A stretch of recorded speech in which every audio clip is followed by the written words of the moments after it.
Bom dia, gente. Bom dia. Estamos aqui para mais uma leitura. Hoje, o capítulo é o 9 do livro de Êxodo. Estamos caminhando nas pragas do Egito. E como nas pragas, estamos indo devagar. Temos que orar muito pelo que está acontecendo no planeta agora, nesse exato momento. Estamos enfrentando dias de angústia. Angústias de Jacó.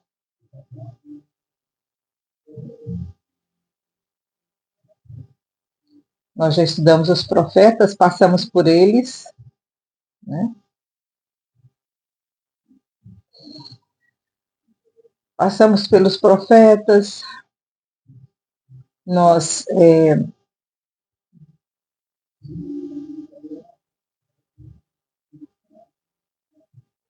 Isaías e alguns não passaram pela guerra, mas Ezequiel e Jeremias passaram diretamente pela guerra. Alguns outros profetas, como Abacu, também passou pela guerra. Quando estudamos Jeremias,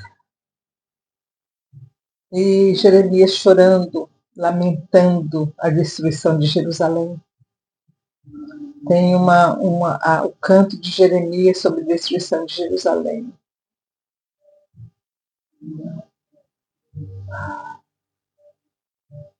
E estamos hoje passando pela mesma situação de novo. O mesmo país, a mesma.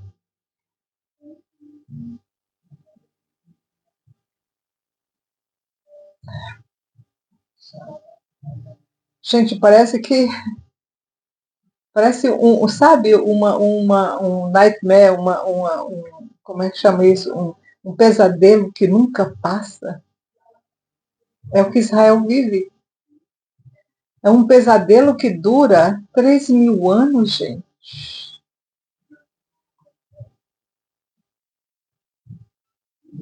Quando os medo-persas invadiram o Israel, destruindo Jerusalém pela mão de Nabucodonosor, o lamento de Jeremias, lê lá Lamentações de Jeremias sobre a destruição de Jerusalém. Hoje, os medo-persas estão tentando a mesma coisa. Parece uma situação que nunca morre, nunca acaba.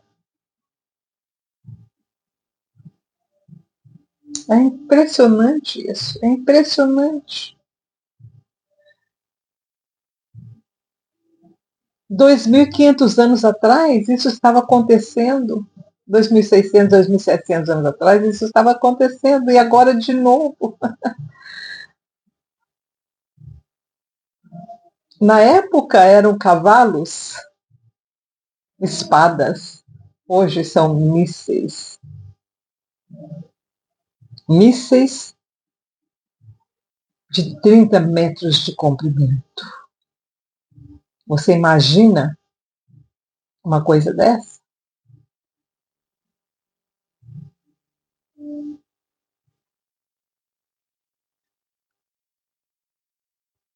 Eles brigavam com pedras e espadas e carruagens, carroças. Hoje são drones, pequenos aviões assassinos.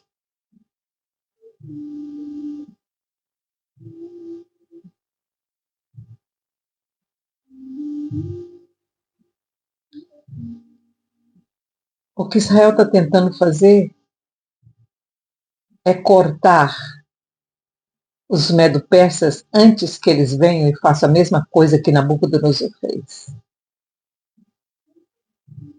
Atacando primeiro, porque na época que Nabucodonosor invadiu Judá, o reino do sul e destruiu tudo, Israel não tinha um exército. Hoje Israel tem um exército. Israel pode se defender antes de ser destruído.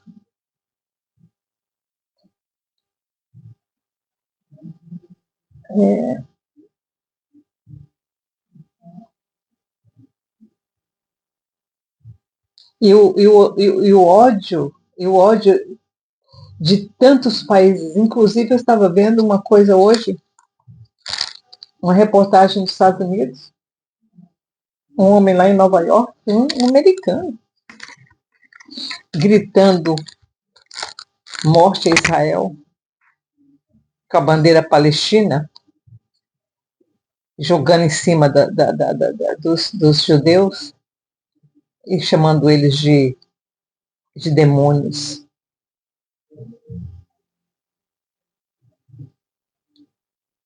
Um povo que Deus escolheu como sacerdotes na terra,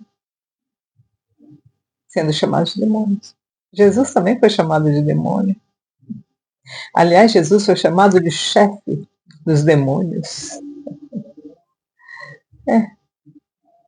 Tá vendo? É o inferno se levantando contra o que vai vir. E vai vir. Não importa o que estão fazendo. Não importa o que fizeram 600, 700 anos atrás, quando selaram a porta de ouro de Jerusalém e puseram um cemitério no pé.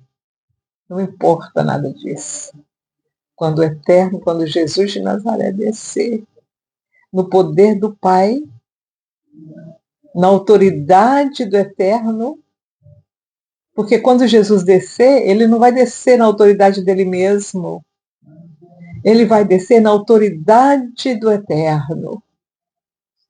Porque a palavra diz que todo poder foi dado a Jesus de Nazaré pelo Pai. Sabe o paizão, aquele que fica lá em cima, que a gente não tem acesso a ele? Pois é, mas temos acesso a Jesus de Nazaré através do Espírito Santo. E esse Jesus de Nazaré, lê lá, nós já estudamos Apocalipse, foi dado a ele, e quando ele aparece diante do Pai, gente, ele não aparece como um rei, não. Ele aparece como um cordeiro que foi morto e reviveu. Na mão dele foi dado. E não adianta ninguém, nada na terra, que vai tirar esse poder desse ser. E ele vai voltar. Israel vai ser, os levitas, né, serão os sacerdotes na terra. E Jerusalém será a capital. Não importa o que estão fazendo hoje. Eu não sei quando vai ser isso, mas vai. Estão bombardeando, destruindo muita coisa em Jerusalém, em Israel, não em Jerusalém. Jerusalém está sendo poupada.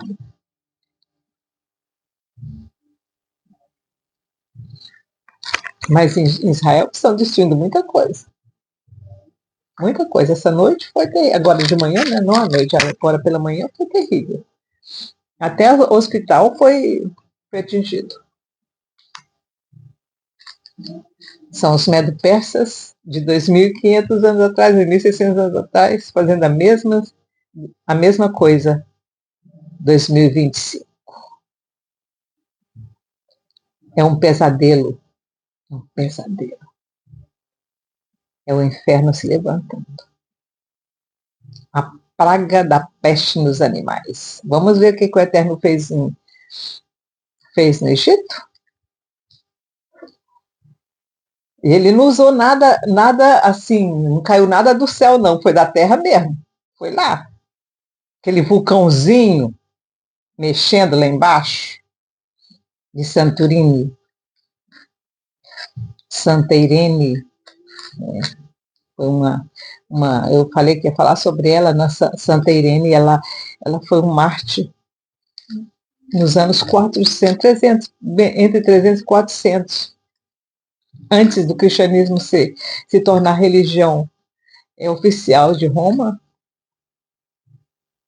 ela era uma princesa e ela tinha duas irmãs com ela. Ela era e duas irmãs. Muito bonita. Ela era muito bonita, muito novinha. E ela era filha de um cabeça de um tipo de rei. Naquela época eles tinham muito, né? Muitas. Como é que eu vou chamar ele? Tem um nome, esqueci agora. Então tinha pequenos reinados, né? Que obedeciam a Roma. E ela pertencia a um desses pequenos reinados, porque a Roma dominava tudo, mas tinha os territórios, né? Cada território tinha um rei, e essas meninas, elas eram três irmãs, eram filhas desse rei. E elas, o pai era pagão, mas elas se converteram, as três. E essa menina, Irene, ela foi, porque ela era muito bonita, o, o, o rei de Roma quis tomá-la como esposa e ela não aceitou, porque ela queria continuar pura e ela não queria se misturar com o paganismo. E as irmãs dela foram mortas, martirizadas, e ela também. Ela foi a última, porque eles não só martirizaram ela, porque ela recusou ser esposa do, do, do, do rei de Roma, né? Eles martirizaram ela um pouco mais. Então, ela devia ter uns 16, 17 anos, era uma menina. As irmãs também eram tudo novinhas assim. Mas como elas se converteram, foram batizadas, e Roma ainda não estava ainda, né, como uma religião oficial, ainda não era o cristianismo, elas foram mortas. E a Irene foi morta de uma forma mais cruel.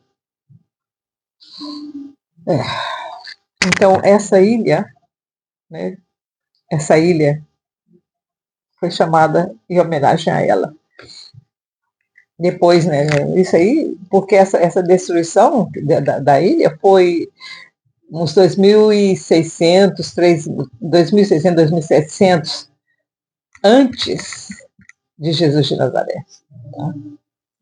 Então ela já foi chamada assim há pouco tempo, não tem muito há pouco tempo assim, né, gente? Uns 1.000 anos atrás. Comparando com o tempo que ela foi destruída, né?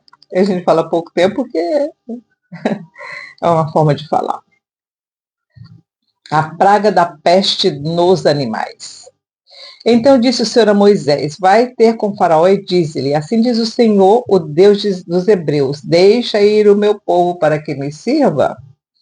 Se recusares deixá-los ir, e ainda por força o detiveres, a mão do Senhor será sobre o teu gado que está no campo, sobre os cavalos, sobre os jumentos, sobre os camelos, sobre os bois e sobre as ovelhas, com pestilência gravíssima. Gente, as consequências dos gases que estavam sendo expelidos, não só dos gases, mas da fumaça, da poeira, né? Porque quando o vulcão vai soltando aquilo, a poluição é terrível, né, gente? Então aquilo ia afetar, claro que vai afetar. E como foi muito grande, não é uma coisa pequena, foi uma coisa muito grande, aí o vento levou, né? Gente, eu tô lá em Chipre. Lá em Chipre tem algum período do ano agora, começa agora, no verão, em que o vento leva toda a areia do Saara, da África, voando para o lado de Chipre e para o lado de Israel, lá para cima, para as ilhas gregas. Fica tudo assim, tudo amarelo. Tudo amarelo. Você olha assim, você nem vê o sol direito, o sol fica aquela bola amarela. Agora você imagina um vulcão desse e se o vento levou toda essa fumaça, é claro que vai afetar todo mundo, o gado também, e os animais também, foi o que aconteceu. Agora o milagre vem aí. Mas o Senhor fará distinção entre o gado de Israel e o gado do Egito, para que nada morra de tudo que for dos filhos de Israel. Aí está o milagre. O Senhor assinalou certo tempo, dizendo: amanhã fará o Senhor isso na terra. Tá vendo? Sempre no outro dia. Nunca é agora, é sempre no outro dia. É uma lição para você. Às vezes a gente olha que é agora. Espera. Para mim também é essa mensagem, viu? Eu estou lutando com o Senhor com uma questão e o Senhor está falando comigo aqui agora. Espera. E o Senhor o fez no dia seguinte. E todo o gado egípcio morreu, mas o gado dos filhos de Israel não morreu nenhum. Faraó mandou ver e descobriu que do gado de Israel não morrera nenhum. Porém, o coração de Faraó se endureceu e não deixou ir o povo. A praga das úlceras. Então disse o Senhor a Moisés e Arão: agora vai tocar o povo. Tomai mãos cheias de cinza do forno e Moisés a espalhe para o céu diante dos olhos de Faraó. O milagre é esse, gente, é de o Senhor saber que já está chegando, a fumaça do vulcão está chegando. E ele foi lá, o que ele fez? A cinza. Eu não sei se vocês lembram daquele vulcão que explodiu outro dia naquela ilha de Palma, né? Lembra? Que ficou tudo coberto de cinza. É, pois é, isso aqui. É bom que hoje nós temos coisas que a gente vê na televisão e que lembra da gente como é que poderia ter sido essa situação. E agora vocês estão vendo como é que é. Lembra que aconteceu lá? Que a cinza voou para quanto é lá e atingia assim quase 1.000 quilômetros de distância? Agora você imagina que naquela época que não tinha prédio, não tinha nada, era tudo vazio. O vento podia levar para onde fosse, que ia cair, deve ter caído até lá no Egito mesmo, para baixo do Egito, lá para baixo. Olha aqui, ó.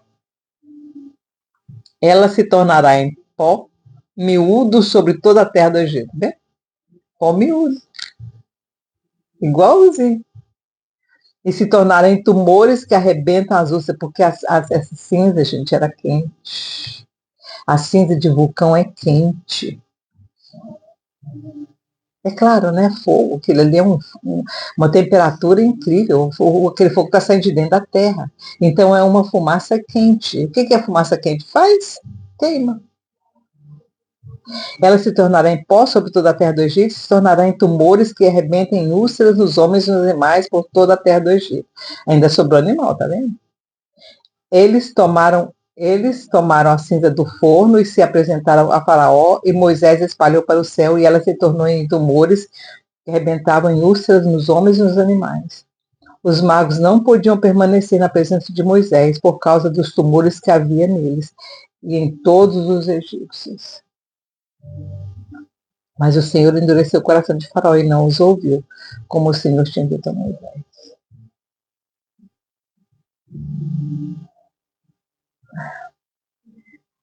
Aí vem a Saraiva.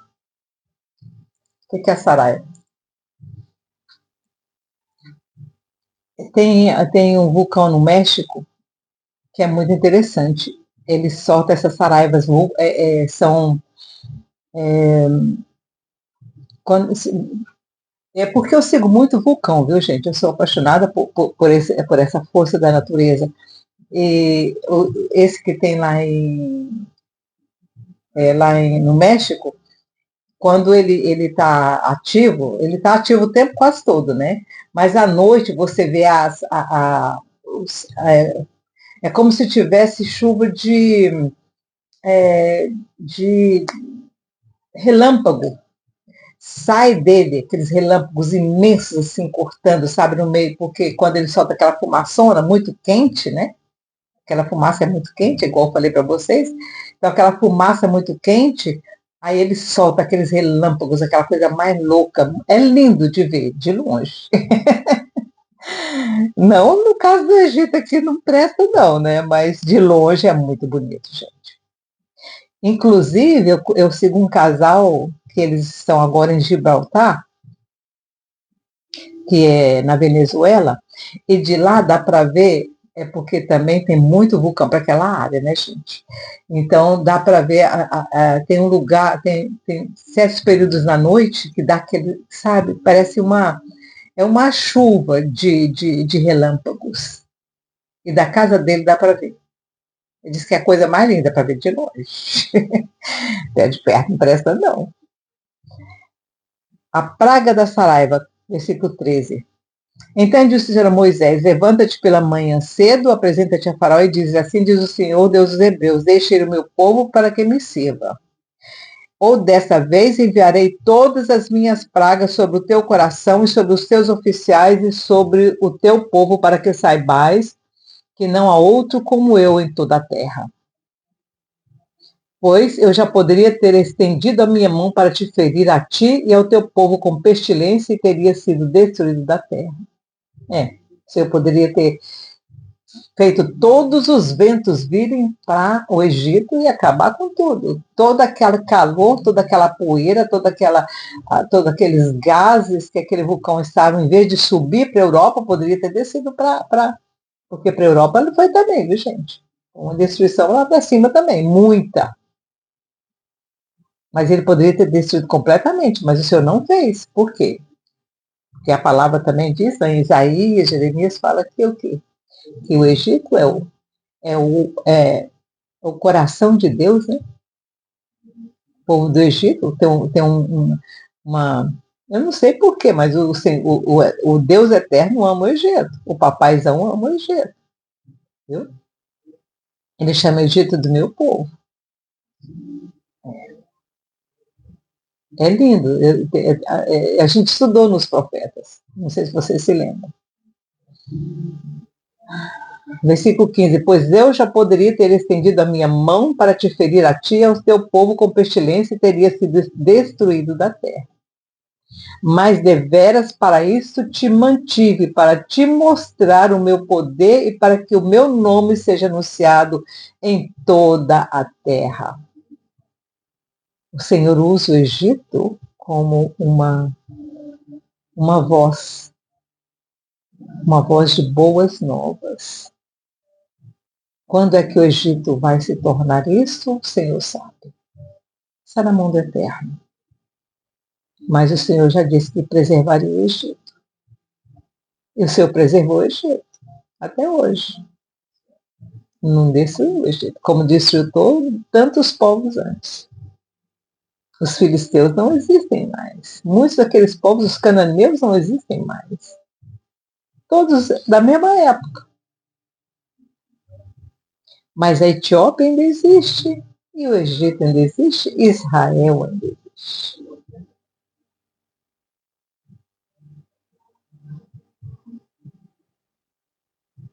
Ainda, versículo 17, ainda te levantas contra o meu povo para não os deixar ir? Portanto, amanhã, por este tempo, farei chover saraiva tão grave qual nunca houve no Egito, desde o dia em que foi fundada até agora. É. Agora, pois, manda recolher o teu gado e tudo que tens no campo, todo homem e animal que forem achados no campo, e não foram recolhidos à casa, a saraiva cairá sobre eles e morrerão. Então, se está falando que ainda tinha gado, é porque não morreu todo o gado do Egito. Morreu, por certo, muito, mas não morreram todos. Como também não morreu dos filhos de Israel. Se ele está falando aqui, ó, para recolher o gado e os animais, é porque não morreu todos. Tá? Mas mandou guardar eles dentro de casa. E sempre no outro dia, viu, gente? Tá vendo? Sempre no outro dia. Alguns oficiais de Faraó que temiam a palavra do Senhor fizeram fugir os seus servos e o seu gado para as casas. Tá vendo? Sobrou gado. Mas os que não tinham aplicado a palavra do Senhor no seu coração deixaram os seus servos e o seu gado no campo. Olha, gente, é incrível. Com tudo que estava acontecendo no Egito, talvez porque acontecia e passava um tempo sem acontecer nada, aí o povo esquecia. Porque as pragas não foram uma em cima da outra, foi à medida que o vulcão foi fazendo né, à medida que o vulcão ali foi queimando, foi fazendo aquilo lá em cima, é que as coisas iam acontecendo. Por certo, passava um período de 2 meses, aí o povo esquecia. Porque o vulcão é assim, ele tem aquela coisa, fica jogando, jogando, depois ele dá uma paradinha, depois ele começa de novo, depois ele dá uma paradinha, até que vem a explosão final, né?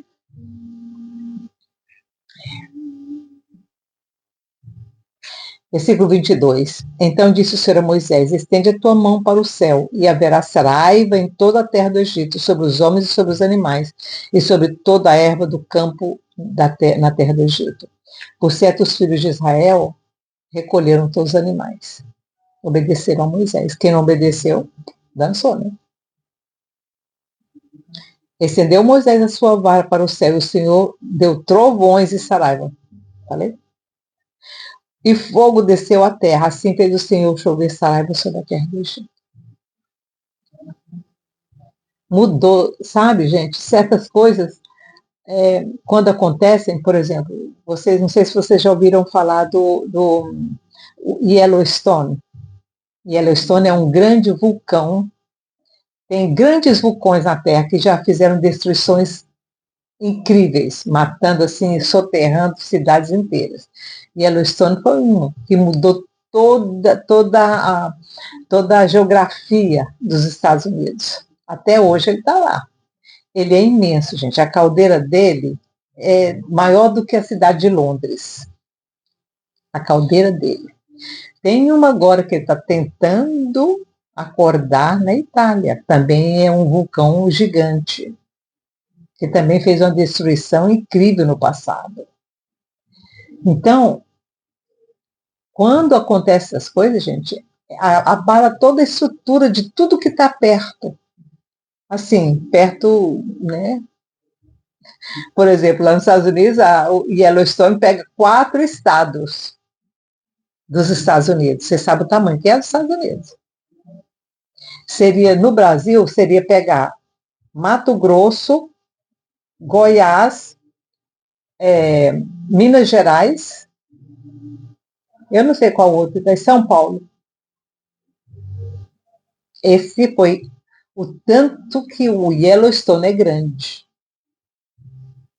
Agora você imagina a distância que tem lá do Mato Grosso até São Paulo. O que aconteceu aqui com esse vulcão.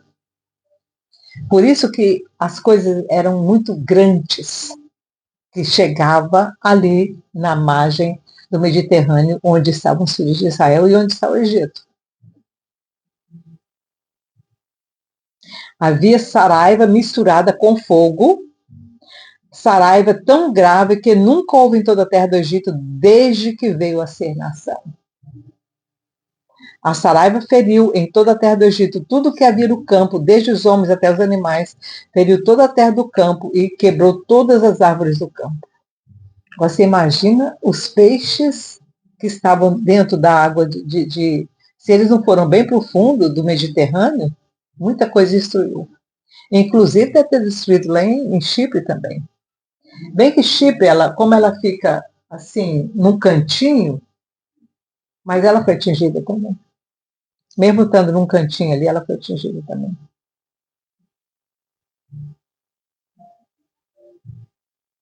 Somente na terra de Gozen, onde se achavam os filhos de Israel, não havia saraiva. Além do milagre. Então Faraó mandou chamar a Moisés e Arão e disse-lhes: desta vez pequei. O Senhor é justo, mas que eu e o meu povo somos ímpios. Orai ao Senhor, pois já bastam estes trovões da parte de Deus e essa saraiva, eu vos deixarei ir e não ficareis mais aqui. Então lhes disse Moisés, em saindo eu da cidade, estenderei as mãos ao Senhor. Os trovões cessarão e não haverá mais saraiva, para que saibas que a terra é do Senhor. Todavia, quanto a ti e aos teus oficiais, eu sei que ainda não temereis ao Senhor Deus. O linho e a cevada foram feridos, porque a cevada já estava na espiga e o linho em flor. Uau! O linho aqui, gente, é o algodão, viu?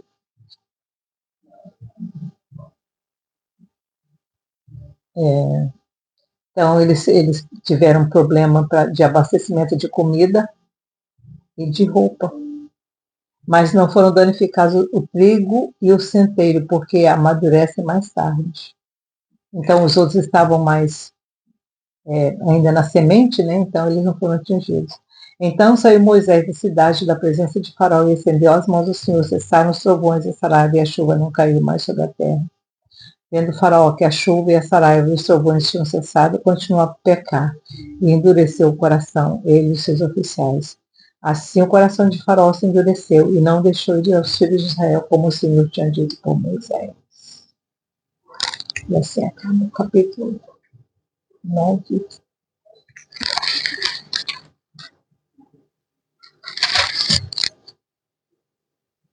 Ah, Jesus.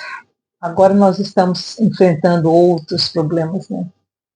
Continuando com Israel a mesma coisa. Ai, só o Senhor tendo misericórdia de nós, gente. Nosso mundo, olha, gente, nós estamos estudando coisa que aconteceu há 4.000 anos atrás.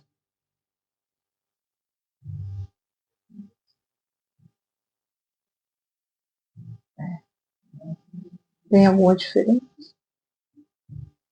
Não, não tem. Que o Eterno nos cubra com a sua graça e sua misericórdia, para que continuemos firmes, aguardando o livramento do Eterno. Que o Senhor te abençoe e te guarde no dia de hoje. E orem por Israel. Orem pelo planeta, orem pelo Irã. Gente, o Irã não é um país ruim. O povo do Irã é um povo bom e eles estão lutando pela liberdade deles também. Onde as mulheres não podem. Gente, no Irã é onde as mulheres não podem nem andar assim, ó, igual eu tô aqui. Não pode mostrar o cabelo, não pode mostrar o pescoço, não pode mostrar. Anda com aquele trem aqui, ó. Só fica aqui para falar, para respirar e para olhar. Alguns ainda tem aquele trem aqui, ó, na cara, ó. Só fica só o olho de fora. Esse é o Irã,